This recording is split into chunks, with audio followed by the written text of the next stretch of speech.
मित्रों नमस्कार। नरेश दाधीच।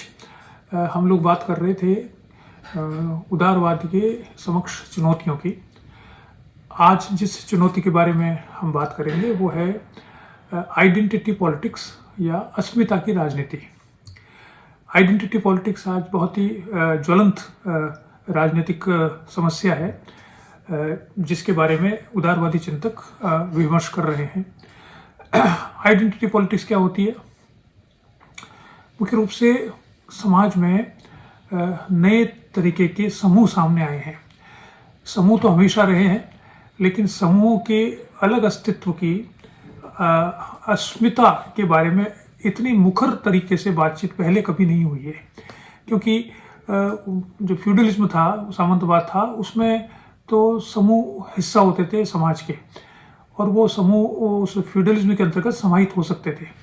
जब से उदारवाद और प्रजातंत्र की बात आई है और जब से वो समाज के महत्वपूर्ण राजनीतिक प्रक्रिया और राजनीतिक व्यवस्थाओं में परिणित हुए हैं, तब से मुख्य रूप से व्यक्ति की बात की जाती है। और जो ट्रेडिशनल ग्रुप्स थे, जो ऑर्थोडॉक्स, जो समाज में परंपरागत रूप से समूह होते थे, उनको तोड़ने की बात की जाती थी एनलाइटनमेंट के समय से, जो बहुत 18वीं शताब्दी से, कि जो एनलाइटनमेंट आया है, जो मनुष्य का रीजन, मानवीय विवेक आया है, उसमें व्यक्ति को महत्व दिया गया और व्यक्ति के अलावा बाकी सब चीज़ों को अननेचुरल माना गया। इसलिए समूह को रिकॉग्निशन नहीं दिया गया और समूह धीरे धीरे राजनीतिक रूप से समाप्त होते गए राजनीतिक प्रक्रिया में। उदारवादी दृष्टि से देखें या प्रजातांत्रिक दृष्टि से देखें, ये प्रक्रिया चलती रही और व्यक्ति ही राजनीति का धुरी बना रहा। लेकिन 1980 के बाद में, मुख्य रूप से साम्यवाद के पतन के बाद, ये समूह एक नए प्रकार के समूह, कुछ तो पुराने समूह जो ट्रेडिशनल समूह थे वो, और कुछ नए प्रकार के समूह बने, वो महत्वपूर्ण बनते जा रहे हैं राजनीति में। उनकी महत्वता को उदारवादी चिंतन में कैसे समाहित किया जाए, ये प्रश्न है।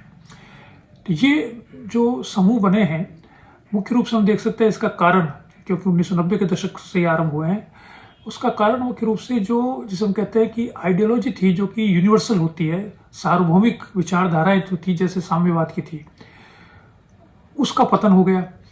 जब साम्यवादी विचारधारा का पतन हुआ तो हम देखते हैं कि उस सोवियत यूनियन जो था उसके टुकड़े हुए और हर राज्य अलग बना। बहुत सारे राज्य, 16-17 राज्य बने, और वो सभी राज्य जिसे कह सकते हैं नृजातीय आधार पर बने, एथनिसिटी के आधार पर। जो पूरे नहीं बन पाए उनमें बाद में भी झगड़े चलते रहे, जैसे यूगोस्लाविया में बाद में बंटवारा हुआ और अभी भी वहाँ पे कोसोवा वगैरह में झगड़े चलते हैं। तो नृजातीयता के आधार पर बने समूह महत्वपूर्ण रूप से उमड़ के सामने आए। तो ये समस्या है कि क्या ये समूह नृजातीय के अलग भी बने हैं, बहुत से दूसरे आधार भी है, भाषा भी हो सकती है, जाति भी हो सकती है, रेस हो सकती है। तो ये जो समूह स्थापित हुए हैं समाज में, इन समूहों को, जबकि उदारवाद में तो व्यक्ति को माना गया वास्तविकता, अब ये समूह वास्तविकता के रूप में सामने आए हैं, तो इनको उदारवादी राजनीतिक चिंतन में कैसे समाहित किया जाए, ये प्रश्न सामने आता है।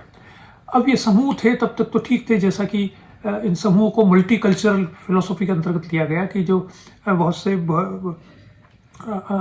से समूह हैं, तो अलग अलग सांस्कृतिक समूह हैं, तो उनको उदारवाद के अंतर्गत समाहित करने की बात की। जैसे किमिलिका इसके बारे में बात करता है, वो मानता है कि बहुत से सांस्कृतिक समूह को एग्जिस्टेंस में, ऐसे अस्तित्व में रह सकते हैं उदारवादी राज्य के अंतर्गत।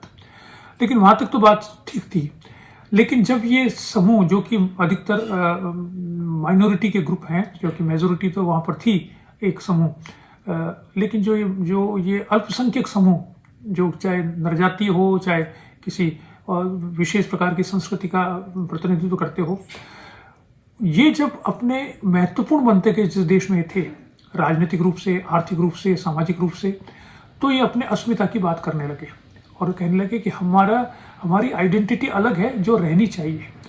और ये अस्मिता की बात तब सामने आई जब वो ये समूह ये मानने लगे कि उनका शोषण हो रहा है, उनके साथ दुर्व्यवहार किया जा रहा है, उनके साथ समानता का व्यवहार नहीं किया जा रहा है। इसके कारण से उनको बहुत सी समस्या सामने आ रही है। और इसके अंतर्गत जो बहुत से प्रोसेस, बहुत सी प्रक्रियाएं जो राजनीतिक एकीकरण के लिए चलती है, उनका विरोध आरंभ हुआ और वो राजनीतिक एकीकरण की समस्या की प्रक्रिया क्या होती है? एक सबसे बड़ी प्रक्रिया जिसे कहा जाता है होमोजिनाइजेशन या समरसता। और समरसता का क्या अर्थ है? कि सब एक ही रस के हो, जो राष्ट्रवाद का आधार माना जाता है। कि जैसे अमेरिका में कहा गया कि होमोजिनाइजेशन का अर्थ कि जो भी संस्कृति दूसरी संस्कृति से यहाँ पर आया है, उसको अगर हमारे देश में रहना है और आगे प्रोग्रेस करनी है, तो उसको जो डोमिनेंट कल्चर है हमारी, जो संस्कृति हमारी है, उस संस्कृति को अपनाना पड़ेगा। वो संस्कृति क्या है? वो है white skinned Protestant Anglo Saxon male person. इनकी जो संस्कृति है, जो वहाँ पे डोमिनेंट है, इसके अनुरूप आप बनिए। यानी आप क्रिश्चियन बनिए, आप उनके अनुरूप ही आप खाना खाइए, आप उन्हीं के अनुरूप उनके ही त्यौहार मनाइए, उनके अनुरूप ही अपना परिवार बनाइए, जो परिवार की व्यवस्था वहाँ पर है। तब तो आप इस समाज में आगे प्रोग्रेस कर सकते हैं, अन्यथा हम आपको आगे नहीं बढ़ने देंगे। आप एक जैसे कह सकते हैं कि एक सेकंड हैंड सिटीजन के रूप में रहेंगे। अब वो शुरुआत के समय में तो ऐसा ठीक था, क्योंकि बहुत कम संख्या में लोग गए थे दूसरी संस्कृति के, और वो बहुत मजबूत भी नहीं थे आर्थिक रूप से, राजनीतिक रूप से या दूसरे स्तर पे।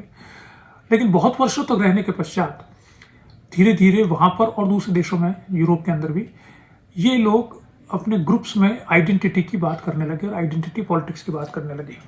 ये राजनीतिक रूप से भी सक्षम हुए। हम देख सकते हैं अमेरिका वगैरह में भारतवंशी भी अभी इस समय तो उपराष्ट्रपति है। तो राजनीतिक रूप से सक्षम हुए, आर्थिक रूप से सक्षम हुए, सामाजिक रूप से सक्षम हुए। संस्कृति जब ये महत्वपूर्ण बनने लगे, तो वहाँ की संस्कृति, वहाँ के राजनीतिक कल्चर ने इनको, जो दूसरे कल्चर थे, इसको भी स्वीकार करना आरंभ किया। तो ये आइडेंटिटी पॉलिटिक्स आरंभ होती है मुख्य रूप से सोवियत यूनियन के पतन के पश्चात। हम कह सकते हैं कि ये जोर पकड़ने लगी अलग अलग देशों में। ये हर समूह जो छोटा था, जो माइनॉरिटी में था अपने देश में, वो अपनी राजनीतिक अस्मिता को बनाने का प्रयास करने लगा, और राजनीति के साथ साथ वो राजनीति का उपयोग अपनी सांस्कृतिक जो अस्मिता है उसको बनाने में करने लगा। इसका आरंभ, आइडेंटिटी पॉलिटिक्स का आरंभ तो माना जाता है कि 1980 के दशक में जो अफ्रो अमेरिकन महिलाएं थी, उन्होंने ये ग्रुप बनाकर आरंभ किया। लेकिन धीरे धीरे ये फैलता गया और कई नए समूह बन गए जो आइडेंटिटी की बात करते हैं, और ये जो एथनिसिटी पर आधारित है, रेस पर आधारित है, भाषा पर आधारित है, बहुत सी चीज़ों पर आधारित है, अलग अलग समूह। और जो नए समूह बनते जा रहे हैं, कंज्यूमर का ग्रुप बन गया जैसे, या जैसे जो कहा जाता है LGTB, जो कहा जाता है लेस्बियंस, गे, ट्रांसजेंडर, क्वीर वगैरह, ये जो समूह है, एक नया समूह सामने आ गया है जो अपने राइट्स के अधिकारों की बात करता है। तो ये आइडेंटिटी पॉलिटिक्स आरंभ होगी 1990 के दशक में। अब प्रश्न ये आया कि जो उदारवादी चिंतन है, उदारवादी राज्य है, उससे ये कैसे मेल करे। क्या ये उसको उदारवादी राज्य को चुनौती है, या उदारवादी राज्य को इन्हें स्वीकार करके अपने आप को थोड़ा बदलना चाहिए। इसके बारे में कई तरह की बातें सामने आने लगी है। दो तीन बातें जिसकी तरफ मैं जिक्र करना चाहूँगा।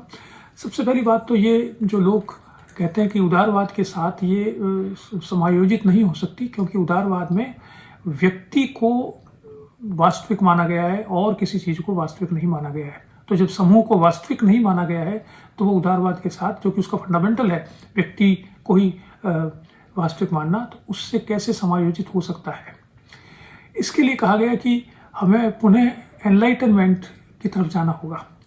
जो एनलाइटनमेंट फिलॉसफी थी, उस समय में उसके बारे में वापस से पुनर्विचार किया जाने लगा है, और एक नए तरह का विचार भी करने लगे कि जिस एनलाइटनमेंट को हम जानते हैं कि जो उदारवाद का आधार थी, वो केवल, जिसे कह सकते हैं, एक सेगमेंटेड एनलाइटनमेंट था। वो एक हिस्सा था एनलाइटनमेंट का। उसका दूसरा हिस्सा था जिसे कहा जाता है प्रेगमेटिक एनलाइटनमेंट। उसके बारे में हमें बहुत कम मालूम है। और प्रेगमेटिक एनलाइटनमेंट जो था, उसमें व्यक्ति के साथ साथ दूसरी बातों को भी स्वीकार किया गया था, जिसमें समूह भी सम्मिलित है।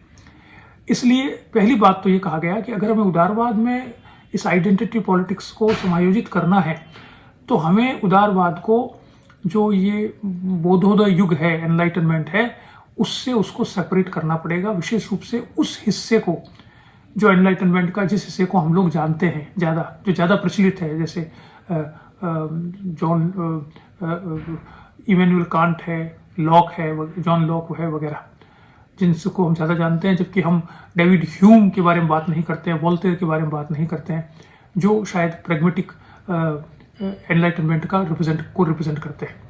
तो पहली बात तो सामने आई कि उदारवाद को अगर हमें ये देखना है कि आइडेंटिटी पॉलिटिक्स से समायोजित करें तो उदारवाद को एनलाइटनमेंट से अलग करना होगा, उसके बिना हम इसको सही प्रकार से नहीं समझ पाएंगे। दूसरी बात, जो समरसता की प्रक्रिया है समाज की, उसको चूंकि माइनॉरिटी स्वीकार नहीं करती है, क्योंकि वो मानती है कि इससे हमारा अस्तित्व समाप्त हो रहा है, तो इसलिए इसको रोकने की प्रक्रिया की आवश्यकता है। हमें वापस से वो प्रक्रिया अपनानी पड़ेगी समाज, अगर हम चाहते हैं कि उदारवादी राज्य में आइडेंटिटी पॉलिटिक्स समायोजित हो, तो जो सब ग्रुप्स को समाप्त करके एक नई आइडेंटिटी, ऑल नेशन आइडेंटिटी जो बनाई जाती है, नेशनल आइडेंटिटी, उस प्रक्रिया को रोकना पड़ेगा, उस प्रक्रिया को चेंज करना पड़ेगा कि हम सब राष्ट्रवादी हैं, लेकिन हम राष्ट्रवादी होने के साथ साथ हम अपने अपने क्षेत्र के, अपने अपने समूह के भी सदस्य हैं, और उनका जो आइडेंटिटी हमारी है वो भी उतनी महत्वपूर्ण है जितनी कि राष्ट्र के साथ हमारी आइडेंटिटी महत्वपूर्ण है। तो ये दूसरी बात हमें देखनी पड़ेगी कि अगर हम उदारवादी राज्य के साथ आइडेंटिटी पॉलिटिक्स को रखना चाहते हैं, तो हमें ये जो होमोजिनाइजेशन की प्रक्रिया सारी दुनिया में चल रही है, जो डोमिनेंट कल्चर है वो ऐसा कर रही है, तो उसको रोकना होगा, तभी हम आइडेंटिटी पॉलिटिक्स को उसके साथ जोड़ सकते हैं। आज इतना ही देखते हैं, कल इसके आगे देखेंगे। धन्यवाद।